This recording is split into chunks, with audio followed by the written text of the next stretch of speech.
genre video games as a whole are always changing. We've gone from games like Resident Evil, Silent Hill, Fatal Frame, to games like Outlast, Slender: The Arrival, and Lone Survivor. And when I think about today's horror video games, I think of Konami's now cancelled Silent Hills remake, and Capcom's recently released Resident Evil 7 Biohazard. I think it's safe to say that horror games have changed over the many years, some better, and some worse in their technique and execution. So that brings me to what I wanted to talk about today, which is top 3 major elements to any good horror game. Note that these do not come in any particular order, so let's get started with number 1.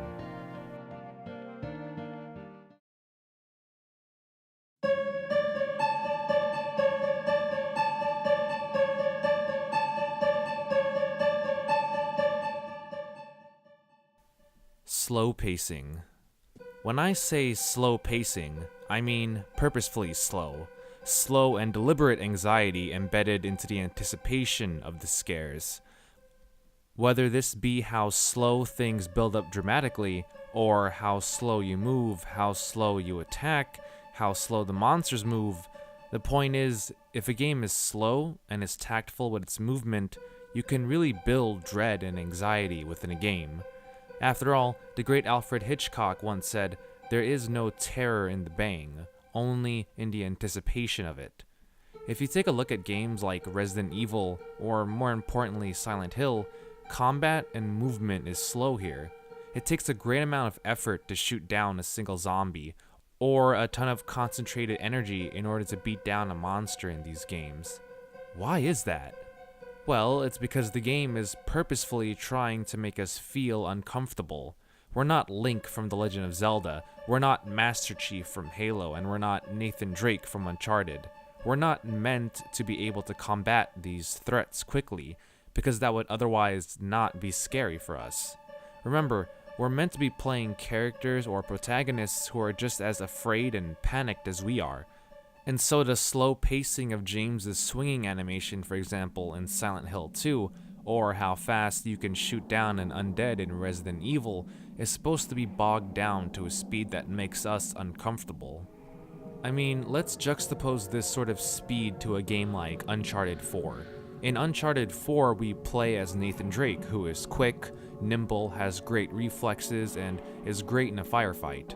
Would it really make sense if the game suddenly slowed down to a pace like this? No, right? Now, let's take a look at another example. Let's take a look at the critically praised and beloved Resident Evil 4. In this game, Leon Kennedy is a lot more seasoned. He's a government agent who is in charge of protecting the president and his family. By default, he should be fast, he should be powerful, and that is reflected in RE4's gameplay with all the kicking and suplexing. All in all, pacing and slowing the game down is not a bad thing in horror video games, and in fact, should be promoted more at the game's core. Little pig.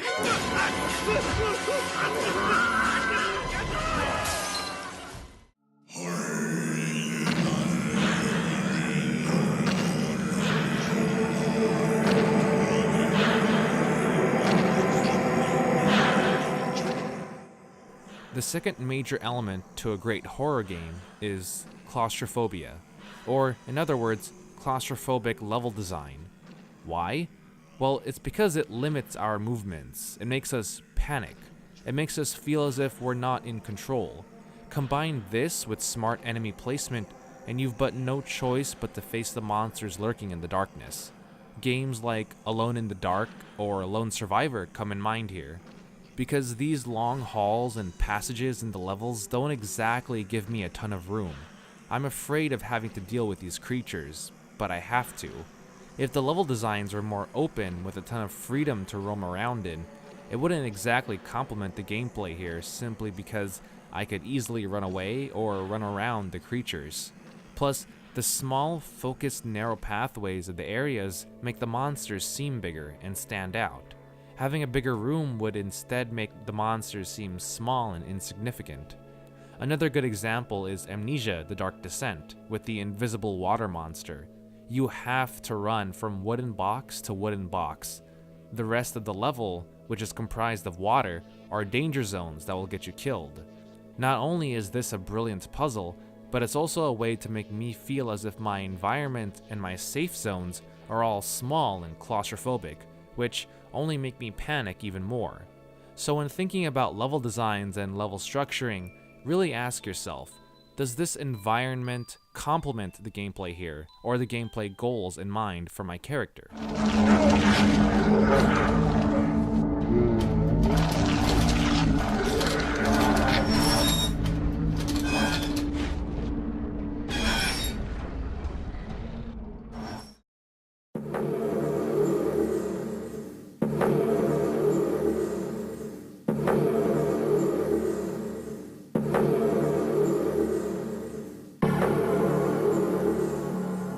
Last but not least, and this one is kind of an obvious one, lighting.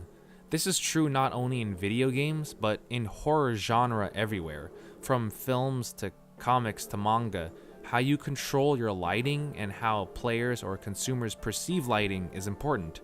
It goes without saying that we are afraid of the darkness, or even worse, what lies in the darkness.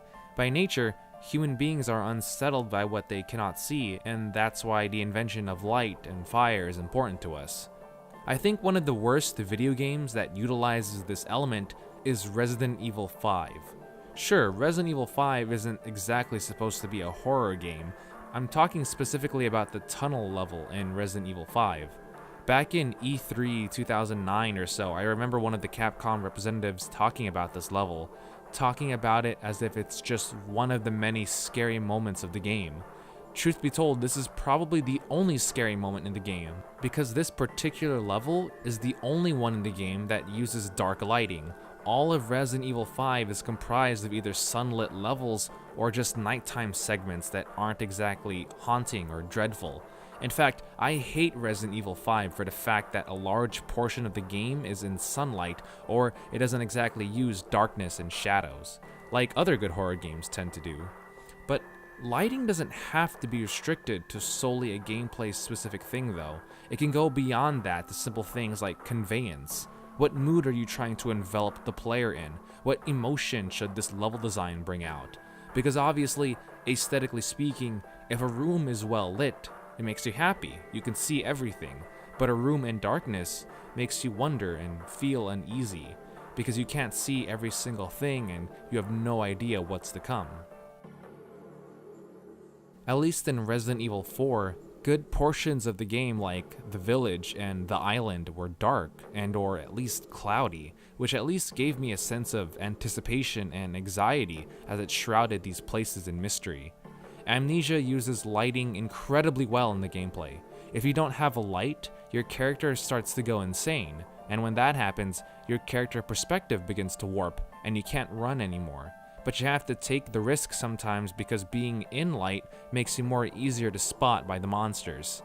And again, Lone Survivor's use of lighting is huge too, with how you can sneak around and use flares in order to ward off a room full of enemies.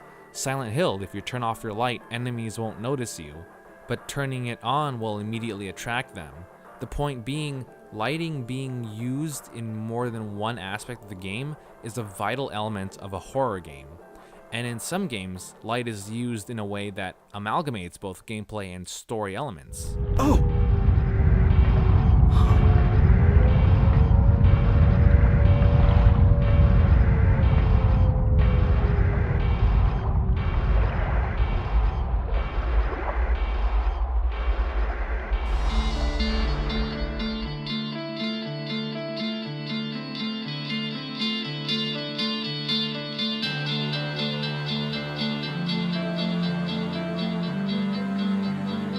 Horror video games will continue to change and to grow, just as with any video game genre in general.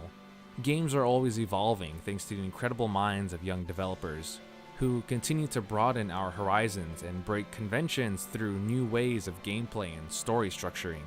Just remember that when considering what really is a good horror game or not, Try to think about these 3 major elements to help you analyze and break down what is truly scary, or what is just another bad dream you can easily wake up from. Thanks for watching.